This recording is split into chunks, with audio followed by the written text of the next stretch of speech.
Buenas, eu sou o John, essa é a Carol e esse é o Davi.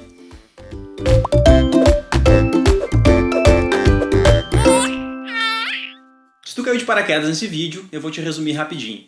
A gente está contando a história da nossa gravidez, que não foi uma coisa tão simples assim. Se tu quer entender essa história um pouquinho melhor, eu te aconselho a clicar nesse card aqui e assistir o primeiro episódio.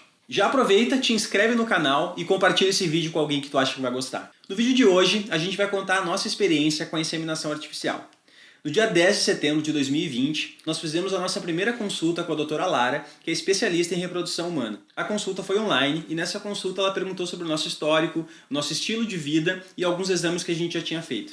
Nós contamos para ela que eu já tinha consultado com um urologista e ele tinha recomendado uma inseminação artificial. Ela concordou que o nosso caso de fato tinha uma indicação de inseminação artificial, mas pediu primeiro para investigar a Carol, para que a Carol fizesse alguns exames para ter certeza de que ela não tinha nenhum outro problema que pudesse diminuir ainda mais a efetividade da inseminação artificial.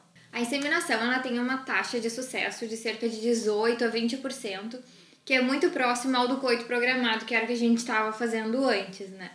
Então a médica ela nos explicou também como que era o procedimento da inseminação, que tem primeiro a coleta dos espermatozoides que vão para o laboratório para serem potencializados e depois serem inseridos no útero da mulher. A médica nos indicou que começássemos a fazer uma dieta e exercício físico, principalmente no caso do John, que a dieta tem um impacto bem grande na qualidade dos espermatozoides. Nós combinamos então que a próxima consulta seria presencial e entre o segundo e o quinto dia do ciclo para fazer um ultrassom.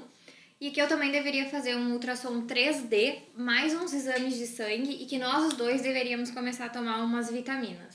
No dia 15 de setembro, a Carol fez a primeira consulta com a nutricionista.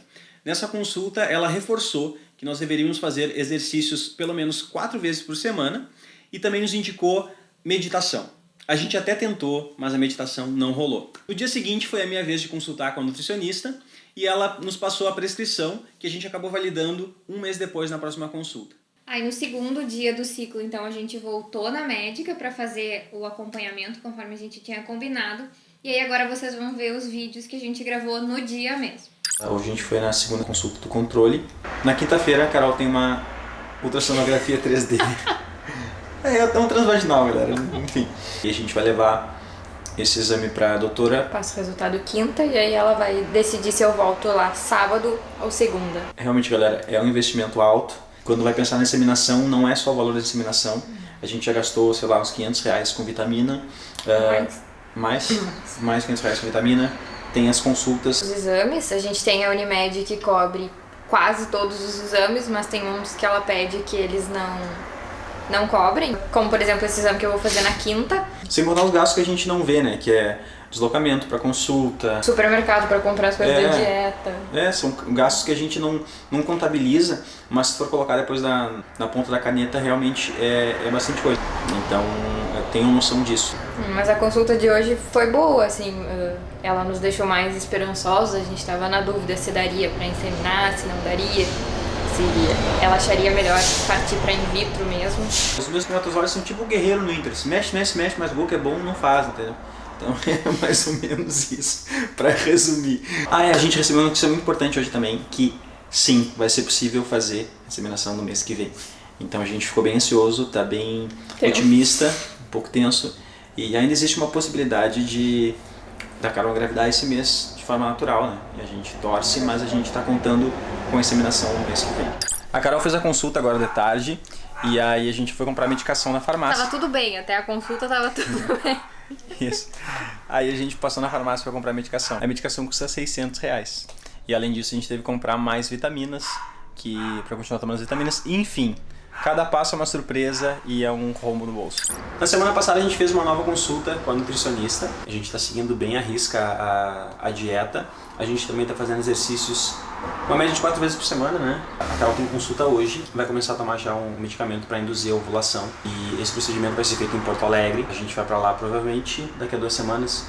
No fim da semana que vem. No final da semana que vem. A gente vai fazer. Rápido o negócio. Agora esses dias até a gente fazer vão ser intermináveis.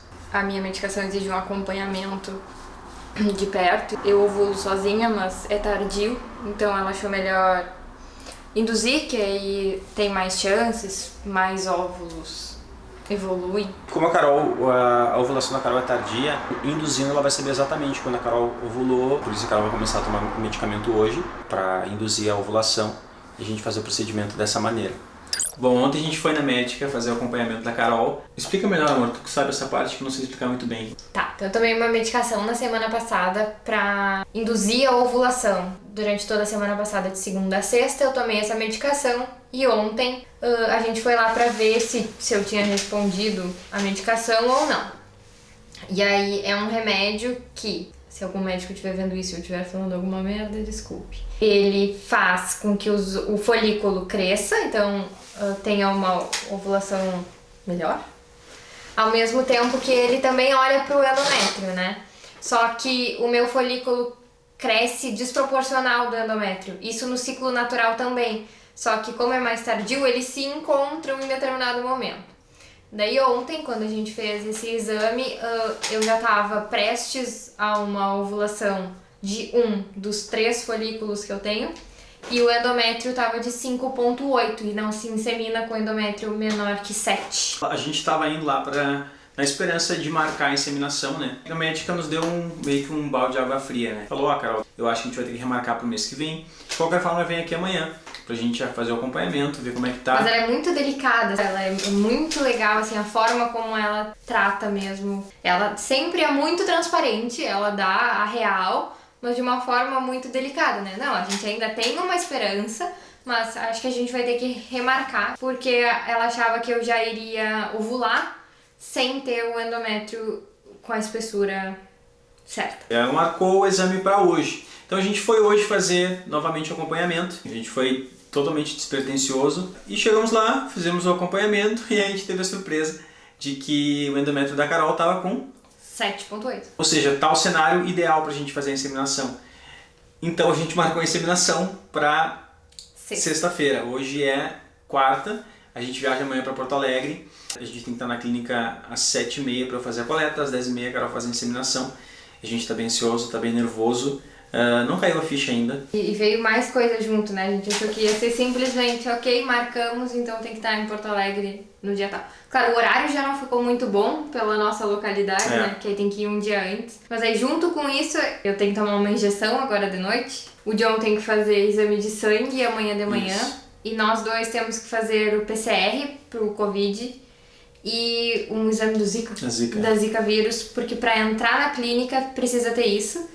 E a gente também precisa preencher uns termos de consentimento, assim, de inseminação artificial, que é a lei, né? Que nervoso. A gente tá muito nervoso. Mas vai dar tudo certo e é isso aí. Nessa noite eu tive que fazer uma injeção na barriga para liberação dos folículos. E essa parte de injeções, assim, sempre foi o que eu tinha mais medo, assim, o mais assustador. Porque desde pequena eu sempre tive muita dificuldade com agulhas, injeção, vacina, exame de sangue, porque eu realmente passo mal, assim, a minha pressão cai muito, a minha pressão já é baixa e ela cai bastante, então eu não sinto minhas pernas, eu não enxergo, eu fico num suador, assim, é realmente muito ruim, né? Então foi bem desafiador esse momento da inseminação. Então, como a Carol tem essa dificuldade com agulhas, essa foi a primeira injeção que a gente teve que aplicar em casa. Foi uma situação bem tensa. Eu tentei registrar, mas a gente não conseguiu registrar a parte principal, que era a agulhada.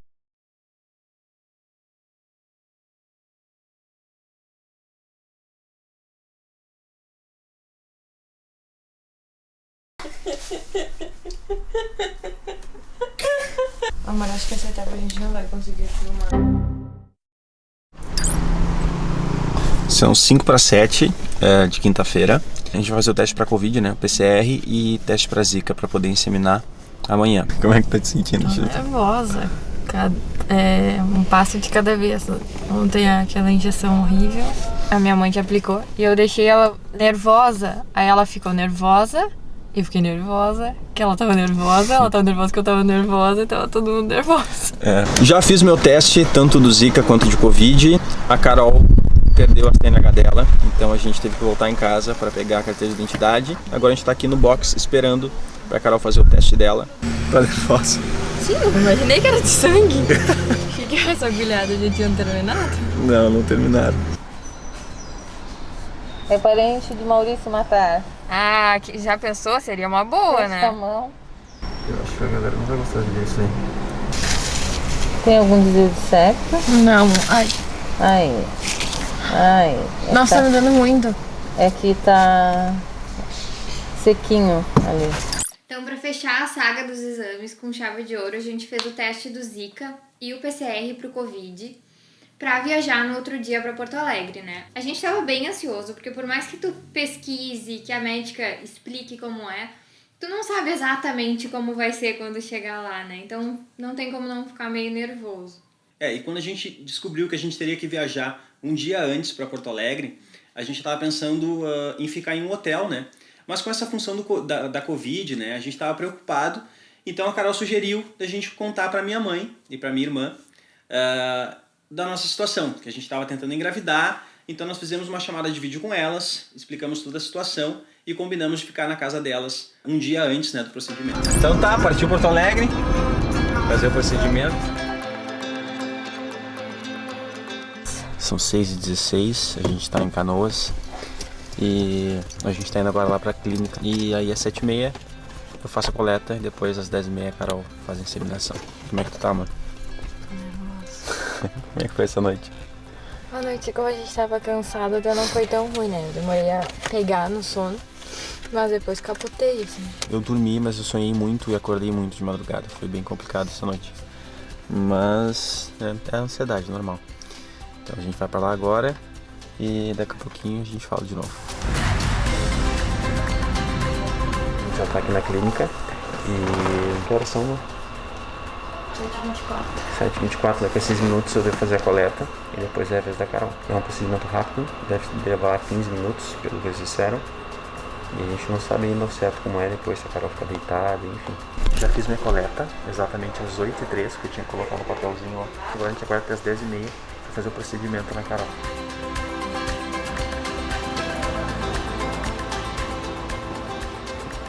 A minha médica. É a versão adulta do cara da minha mãe. O procedimento em si, ele estava marcado para as 10h30, mas atrasou um pouco, assim. E isso foi bem difícil, porque tu tem que estar com a bexiga bem cheia para fazer a inseminação. E aí, conforme o tempo ia passando, tava ficando insustentável, assim. Então, elas me liberaram para ir esvaziando um pouquinho, para eu aguentar, né? Daí, quando chegou no momento do procedimento, chamaram só a mim para fazer a preparação, enfim, organizar as coisas ali na sala. E aí eu pedi que liberassem a entrada do John, porque afinal de contas ele tinha feito o PCR para isso, né? Claro que tinha a parte dele da coleta dos espermatozoides, mas para poder acompanhar também esse momento. E aí deu certo, ele conseguiu entrar comigo. Porque normalmente eles deixam o pai entrar, né, no procedimento, mas em função do protocolo da Covid, eles estavam evitando. Mas como eu tinha feito o PCR um dia antes, eles acabaram liberando. O procedimento da inseminação ele é bem simples, é bem rápido. Eu não senti dor nenhuma. A gente fica em posição ginecológica e eles usam o mesmo espectro que uma consulta tradicional no ginecologista. E aí passa um catéter bem fininho, que é por onde os espermatozoides serão lançados, assim. Então eu realmente não senti nada, nenhum desconforto. A gente deu sorte de, sempre que a gente foi na clínica de Porto Alegre, estar com a mesma médica de lá, que é uma médica muito bacana. Ela sempre deixou um clima na sala bem íntimo, bem receptivo, assim, super positivo. Ela é muito autoastral. E ela também sempre deixava muito claro estar alinhada com a nossa médica de Pelotas. E aí isso dá uma segurança, né? Porque igual eu brinco no vídeo ali, uma hora... Já apareceu isso, né? Eu quero a minha médica, porque tu tá num ambiente diferente, sem a tua referência, né? Então, quando essa outra médica sinalizava esse alinhamento, sempre dava um conforto pra gente. E ao mesmo tempo a gente estava em contato com a nossa médica pelo WhatsApp ali, né? Então ela estava o tempo todo em contato com a gente, então tu não te sente desamparado em momento nenhum. Tô te sentindo. Funciona? A médica foi bem positiva e agora a gente vai aguardar, são 14 dias pra gente ter o resultado e saber, enfim, se deu certo. Bom, a gente fez o procedimento, então voltou para Pelotas no mesmo dia e aguardou os 14 dias. E vocês vão ver o resultado desses 14 dias no próximo episódio. Eu espero que tu tenha gostado. Se tu gostou, deixa o teu like, deixa um comentário aqui, dando um feedback pra gente, que pra gente é muito importante, porque nós somos novatos em contar histórias aqui no YouTube. É isso, galera. Muito obrigado, um beijão e até o próximo vídeo.